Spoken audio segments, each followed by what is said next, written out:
नमस्कार साथियों, मैं हूं मृगेंद्र तिवारी। आपका विजडम वाला में हार्दिक स्वागत करता हूं। साथियों, आपके लिए आज लेकर के आए हैं प्रैक्टिस सेट, जिसमें से पहला प्रश्न है आपके पास में, निम्न में से कौन सी नदी उत्तर पिनाकिनी के नाम से जानी जाती है। तो ये प्रश्न थोड़ा सा डिफिकल्ट सा है। उत्तर प्रदेश यूपी TSSC में आया हुआ सवाल है साथियों। कावेरी, ब्रह्मणी, वैगई और पेन्नार। तो आपके पास ऑप्शन है, आपके पास 5 सेकंड का समय है। आप लोग अपने कमेंट करें, आराम से सवाल करते हैं, बिल्कुल टेंशन लेने की ज़रूरत नहीं है। और शुरू से अंत तक बने रहिए आप लोग, और हमारे जो आंसर है वो देते रहें। इसके साथ साथ आप लोग शेयर भी करते रहे वीडियो को साथियों। बहुत बढ़िया, राइट आंसर दिया है Pennar. Option number D right answer होगा। और दक्षिण भारत की प्रमुख नदियों में से एक है, जो कि कर्नाटक और आंध्र प्रदेश में बहती है और बंगाल की खाड़ी में आके गिर जाती है। यहीं पे आपके पास कावेरी, जिसे सदा नीरा के नाम से जाना जाता है दक्षिण भारत की नदियों में, और इसे दक्षिण भारत की गंगा कहा जाता है। और वैगई नदी, जो कि दक्षिण की तरफ बहने वाली एकमात्र नदी है, ऑप्शन नंबर सी। तो यहाँ पर क्योंकि प्रश्न के हिसाब से राइट आंसर होगा डी होगा, पेन्नार।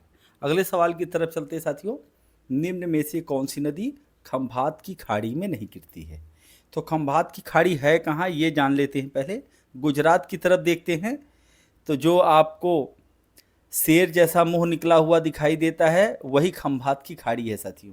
तो माही, साबरमती, कोयना और तापी। माही, कोयना, तापी, साबरमती। तो यहाँ पे कोयना नदी समुद्र तक पहुँच ही नहीं पाती है, उसके पहले खुद वो एक सहायक नदी है, तो इसलिए यहाँ पे नहीं मिलती है। तो option number C right answer होगा। कोयना नदी महाराष्ट्र में बहती है साथियों। अगले सवाल की तरफ चलते हैं कि प्रश्न नंबर 3 है, उत्तर प्रदेश में आया हुआ सवाल था, यूपी TSSC का गन्ना पर्यवेक्षक में 2016 का सवाल था। गोदावरी नदी महाराष्ट्र के किन जिलों के पश्चिमी घाट के ढलानों से निकलती है।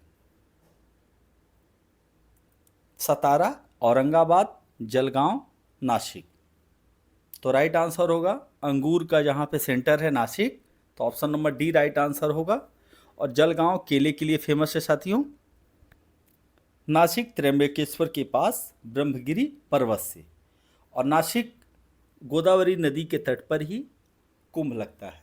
तो इस तरह से भारत में कुल 4 कुंभ लगते हैं। गोदावरी में एक कुंभ, दूसरा कुंभ लगता है सिंहस्थ का कुंभ लगता है क्षिप्रा नदी, जहाँ महाकाल की नगरी में उज्जैन। फिर कुंभ मकर में लगता है।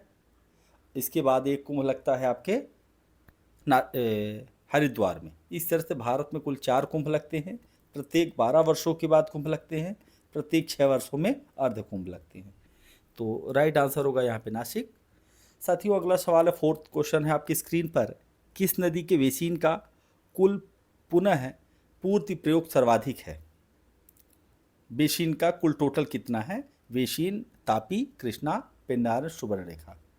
तो यहाँ पे राइट आंसर होगा option number B right answer होगा, कृष्णा। यूपी TSSC युवा कल्याण विकास दल अधिकारी 2018 का सवाल था, कौन सी नदी भारत के पश्चिम दिशा में नहीं बहती है। प्रश्न बड़े आसान से मनो आराम से पढ़ना है आपको, ताकि आपके कोई भी आंसर गलत ना हो साथियों। एक एक नंबर बहुत इंपॉर्टेंट होते हैं। और क्योंकि हमने पूरे नदी और ज्योग्राफी की ही प्रैक्टिस सेट करा के रखी है अभी वर्तमान में, तो आप लोग पूरी की पूरी टेस्ट सीरीज देख सकते हैं कंटिन्यू, जो कि उत्तर प्रदेश में होने वाला एग्जाम, उत्तर प्रदेश पेट, RO जितने भी वनडे एग्जाम हो, चाहे वो SSC हो, रेलवे हो, ग्रुप डी हो, सभी के लिए बहुत ही यूजफुल है। नर्मदा, साबरमती, लूनियो, कृष्णा। तो यहाँ पे पश्चिम दिशा में नहीं बहती है नदी, तो यहाँ देख लेते हैं, नर्मदा, साबरमती और लूनी, 3 नदियाँ पश्चिम की तरफ बहती हैं। कृष्णा नदी पश्चिम से पूर्व की तरफ बहती है। तो ऑप्शन नंबर इसका राइट आंसर होगा डी। अगले सवाल की तरफ चलते हैं। प्रश्न नंबर 6 है आपकी स्क्रीन पर, चकबंदी में आया वो सवाल था, नर्मदा के अतिरिक्त कौन सी दूसरी नदी अमरकंटक से निकलती है। मैं आपसे थोड़ा 1 मिनट का समय लेना चाहता हूँ। नर्मदा और सोन की जो पौराणिक कथा की मान्यता है कि अमरकंटक में सोन और नर्मदा का विवाह होना था। सोन एकमात्र भारत में जो नदी है जो पुरुष की संज्ञा दी जाती है। जबकि नदियों को स्त्री की संज्ञा दी जाती है, लेकिन एकमात्र सोन है जिसे कि पुरुष की संज्ञा दी जाती है। सोन का नाम सोनभद्र था, इसीलिए उत्तर प्रदेश का एक जिला सोनभद्र स्थित है।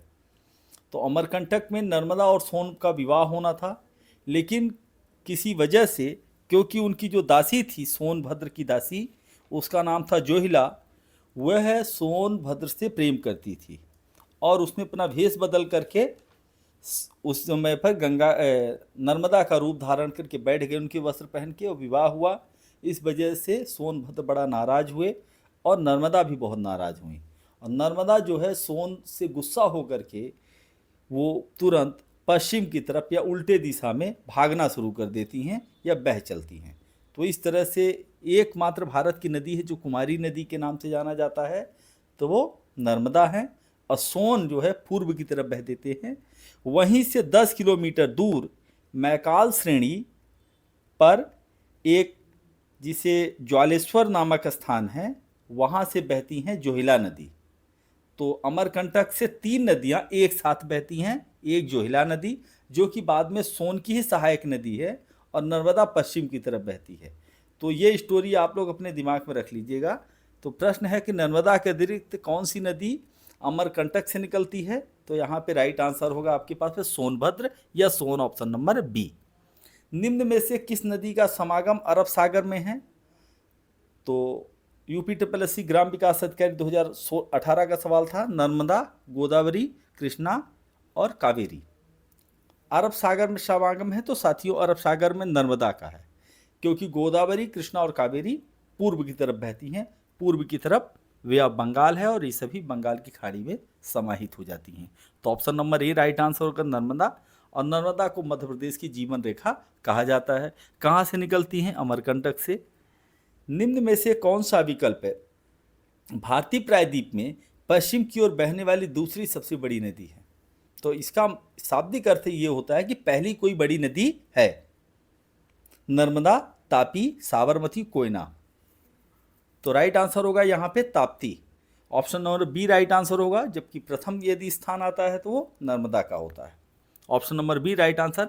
आप लोग इसे स्क्रीनशॉट मान लें साथियों, और अपने दोस्तों में शेयर करते रहें, ताकि ज़्यादा से ज़्यादा लोगों को इसका लाभ मिले और आप लोग इसको बार बार देखते रहें। देखिए 9वां प्रश्न है आपकी स्क्रीन पर। उत्तर प्रदेश चकबंदी लेखपाल परीक्षा 2015 का सवाल था। निम्न में से कौन सी नदी यमुना से नहीं मिलती या यमुना की सहायक नदी नहीं है? तो यमुना की सहायक नदियाँ ज़्यादातर जो कि मध्य प्रदेश से आने वाली नदियाँ हैं, वे सभी नर्मदा की सहायक नदियाँ हैं जो कि उत्तर प्रदेश की तरफ आती हैं, क्योंकि गंगा के पहले ही यमुना जी हैं, और यमुना जी दक्षिण की तरफ ज़्यादा हैं और गंगा जी थोड़ा उत्तर की तरफ है। बीच का जो क्षेत्र है उसे गंगा और यमुना का दोआब कहा जाता है। बेतवा, चंबल, केन और सोन। सोन नदी राइट आंसर होगा ऑप्शन नंबर डी, क्योंकि सोन पटना के पास में गंगा नदी पे मिलती हैं, और सोन की जो लंबाई है 784 किलोमीटर है। काबिनी, हेमवती और अमरावती ये नदियाँ किसकी सहायक नदी हैं? महानदी, कृष्णा, कावेरी और गोदावरी। सारी नदियाँ कावेरी की सहायक नदी हैं, और कावेरी की जो लंबाई है लगभग 800 किलोमीटर है। कावेरी को दक्षिण भारत की गंगा कहा जाता है। कावेरी दक्षिण भारत की सबसे पवित्र नदियों में से एक है, और उसके साथ साथ क्योंकि दक्षिण भारत की गंगा कहा जाता है, इस शाब्दिक अर्थ से है कि क्योंकि वर्ष भर पानी गंगा में भी रहता है और वर्ष भर पानी कावेरी में भी रहता है। कावेरी में जो नदी के किनारे धार्मिक स्थल हैं, वही स्थान गंगा जी में भी धार्मिक स्थल नदी के किनारे ही है। तो दोनों चीज़ें आप लोग ध्यान से समझिएगा। सबसे छोटी नदी कौन सी है? कावेरी, कृष्णा, नर्मदा और सोन। अभी प्रश्न के जस्ट पहले हम लोगों ने चर्चा की थी कि कावेरी की लंबाई लगभग 800 किलोमीटर है और सोन की जो लंबाई है 784 किलोमीटर के आसपास।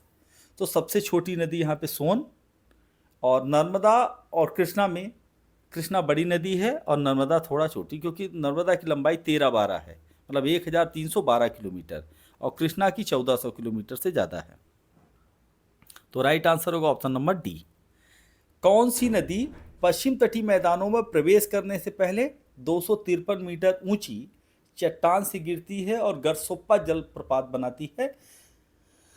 घाट प्रभा, क्षेमावती, सारावती, काबिनी। तो स्क्रीनशॉट मान लें, बहुत प्यारा सा क्वेश्चन है साथियों आप लोगों के लिए। Option number C right answer होगा, सारावती। अब प्रश्न 13 आपकी स्क्रीन पर है कि दक्षिण भारत की नदियां प्रमुख रूप से कौन सा अपवाह तंत्र रखती हैं? अरीय, खंडित, वृक्षनुमा या जालीदार। साथियों इस तरह के प्रश्न गलत होने के चांसेस ज़्यादा होते हैं, तो राइट आंसर होगा आपके पास में यहाँ पे वृक्षनुमा, ऑप्शन नंबर सी। नेक्स्ट अगला प्रश्न आपके पास में, भारत की 3 प्रमुख जो नदियां हैं उनका स्रोत हिमालय स्थित मानसरोवर झील के निकट है। बताइए वो कौन सी नदियां हैं? ब्रह्मपुत्र, यमुना। तो पहले ध्यान से समझने की कोशिश करिएगा ताकि आपके आंसर गलत ना हो साथियों। क्या कह रहा है? 3 प्रमुख नदियां जिनका स्रोत हिमालय स्थित मानसरोवर झील। तो पहले ये ध्यान दीजिए कि मानसरोवर झील है कहाँ? तिब्बत में है। तो क्या इनमें से कोई नदियां ऐसी हैं जो तिब्बत में हैं? यमुना, यमुना जहाँ जहाँ यमुना हो उसको कट करते चले जाइए, क्योंकि यमुना का जो उद्भव हुआ उत्तराखंड से हुआ है। तो यमुना ऑप्शन डी कट हो गया, ऑप्शन सी कट हो गया, यहाँ भी यमुना है। बी पे देखिए आप लोग, ऑप्शन ए में भी यमुना है। तो जहाँ जहाँ यमुना वो ऑप्शन कट कर दीजिए, बचा हुआ आपका राइट आंसर हो जाएगा ब्रह्मपुत्र, सतलज और सिंधु। राइट आंसर होगा सतलज जो है राक्षस ताल से निकलती है, option number B right answer है। नेक्स्ट देखिए 15 क्वेश्चन है, पढ़ने में काफ़ी विशाल काय दिख रहा है और आंसर एक छोटा सा है, लेकिन आपको एक बार में बहुत सारी जानकारी मिलेगी। स्क्रीनशॉट मान लें आप लोग। इस नदी की कुल लंबाई 2900 किलोमीटर है, तो नोट डाउन करिए। सिंधु की यहाँ पे बात करें, ब्रह्मपुत्र की लंबाई कितनी है? 2900 किलोमीटर। यह तिब्बत चेम युंगडंग ग्लेशियर से निकलती है। दूसरा लिखिए, यहाँ से इसे सांगपो या तांगपो कहा जाता है। दिहांग नाम से के तहत भारतीय क्षेत्र अरुणाचल में प्रवेश करती है। इसकी महत्वपूर्ण सहायक नदियाँ सुबनगिरी, कामेंग और धनसिरी, मानस और तीस्ता नदी है। इस तरह से आप लोग लिखिए कि इनकी सहायक नदी है और नदी का क्या नाम है। बहुत प्यारा क्वेश्चन था, एक में इसने पूरी नदी का विवरण दे दिया, सारा डिटेल। तो नदी का नाम है यहाँ पे ब्रह्मपुत्र नदी। और एक लाइन और कह सकता था कि ब्रह्मपुत्र को बांग्लादेश में क्या कहा जाता है? जमुना। और गंगा को पद्मा।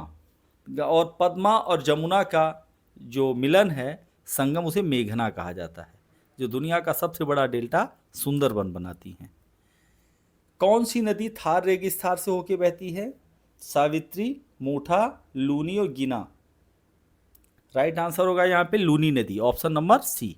लूनी नदी आरावली पर्वत श्रृंखला से निकलती है और थार के रेगिस्तान से बहते हुए खंभात की खाड़ी में जाके गिर जाती साथियों। तो option number C right answer होगा।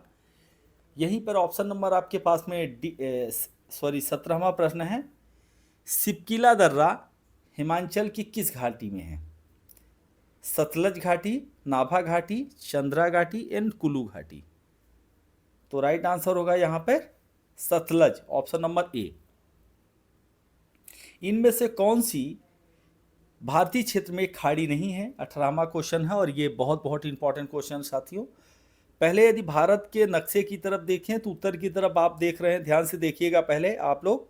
उत्तर की तरफ है हिमालय, दक्षिण की तरफ हिंद महासागर, पूर्व में बंगाल की खाड़ी और पश्चिम में अरब सागर है। तो कच्छ की खाड़ी कहाँ है? ये पश्चिम की तरफ अरब सागर में है। तो पहला ऑप्शन आपके पास सही है, ये भारत में ही है। कैम्बे की खाड़ी या खंभात की खाड़ी, ये भी आपके पास में भारत में ही है, ये भी पश्चिम की तरफ है। फिर मन्नार की खाड़ी, मन्नार की खाड़ी आती दक्षिण की तरफ, तमिलनाडु और या कहें हम भारत का दक्षिणी भाग और श्रीलंका के बीच में मन्नार की खाड़ी। सिर्फ एक आपके पास ऑप्शन बचता है जिसे कहते हैं अकाबा की खाड़ी, और अकाबा की खाड़ी वास्तव में भारत में ना होकर के यह लाल सागर के उत्तरी भाग में है। और यह खाड़ी कहते हैं कि इसमें मिस्र, इजराइल, जॉर्डन और सऊदी अरब से घिरा हुआ यह खाड़ी है।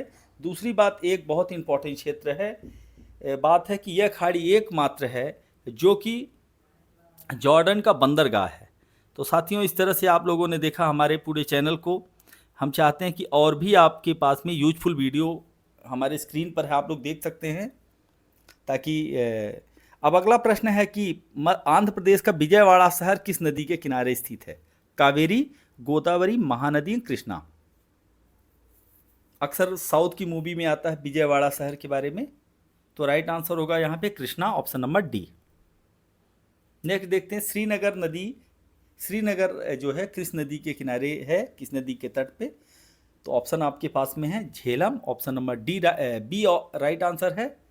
साथियों आप लोग अपने कमेंट करें, शेयर करें, ताकि हम और भी आपके लिए यूजफुल वीडियो बनाते रहें, जिससे हमारा मनोबल बढ़े साथियों।